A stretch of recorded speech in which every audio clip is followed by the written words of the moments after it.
2 స్పూన్ల పల్లీలు వేసుకొని ఫస్ట్ ఫ్రై చేసుకుందాం. పల్లీలు వేగిపోయినాయి కదా, ఇప్పుడు 1 స్పూన్ నువ్వులు వేసుకుందాం.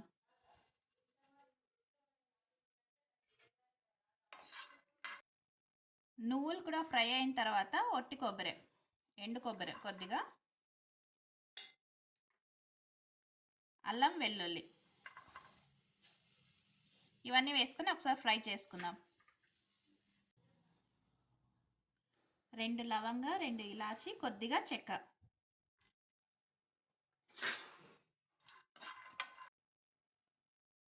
1 స్పూన్ జీలకర్ర, కొద్దిగా కరివేపాకు ఇవంతా వేసుకొని ఒకసారి బాగా ఫ్రై చేసుకుందాం. ఇవన్నీ ఫ్రై అయిపోయినాయి కదా, ఇప్పుడు ఒక ప్లేట్లో తీసుకుందాం.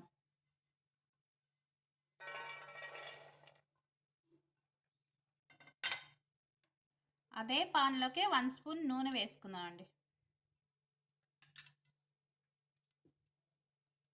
ఒకటి ఆనియన్, ఒకటి టమాటో ఫ్రై చేసుకుందాం.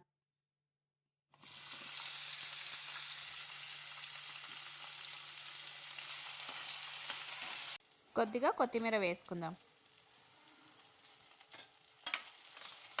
ఇవన్నీ ఒకసారి బాగా ఫ్రై చేసుకుందాం.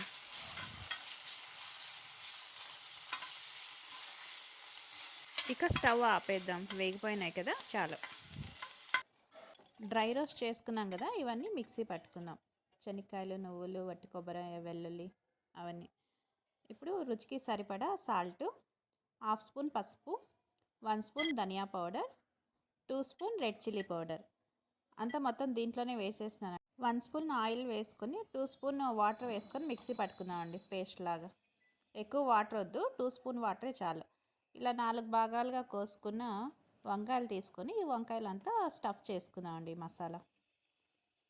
ఇలా అన్ని వంకాయలు ఇలా స్టఫ్ చేసుకునేసి ఇప్పుడు ఇందాక ఫ్రై చేసుకున్నాం కదా టమాటో ఆనియన్, చల్లారిపోయింది, అది కూడా మిక్సీ పట్టుకుందాం అంట. చూడండి, ఇలా ఫైన్ పేస్ట్ అయింది కదా, ఇది ఒక పక్కన పెట్టేస్తాం.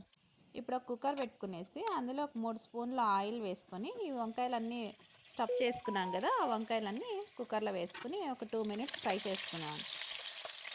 ఇలా ఫ్రై అయినాయి కదా, ఇప్పుడు ఇందాక మసాలా పెట్టుకున్నాం కదా, ఆ పేస్ట్ అంతా వేసుకునేసి కొద్దిగా వాటర్, ఆ మిక్సీ జార్ కడుక్కునేసి కొద్దిగా వాటర్ వేసుకొని ఒకసారి అంతా బాగా కలిపెట్టేసి సాల్ట్ ఇప్పుడే చూసుకోవాలండి. నాది కొద్దిగా సాల్ట్ తక్కువైంది, అందుకే వేసినాను. ఇప్పుడు 1 విజిల్ పెట్టేస్తే గుత్తి వంకాయ అయితే రెడీ అయిపోయిందండి.